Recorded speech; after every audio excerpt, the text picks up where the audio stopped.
उस औरत ने तुमसे पैसे मांगे थे और जब तुमने उसे वो पैसे नहीं दिए तो उसने सब कुछ जाकर सबा को बता दिया। ऐसा कुछ भी नहीं हुआ है सादिया। अगर मुझे मालूम होता कि यही सबा तुम्हारी बेटी है तो क्या मैं उसे इस घर में रहने देती? यार मुझे तुम्हारी किसी बात पर यकीन नहीं है जनान। तुम जानती नहीं हो कि तुम मुझसे कह क्या रही हो। काश कि तुम इतनी अकल किसी अच्छे काम पर लगाती तो शायद कामयाब हो जाती।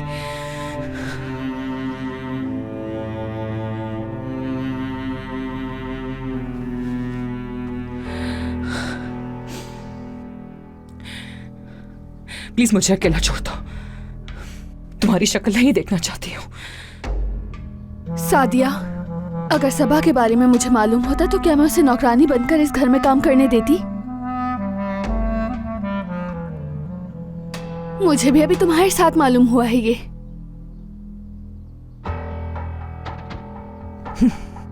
वो एड्रेस चाहिए मुझे तुमसे।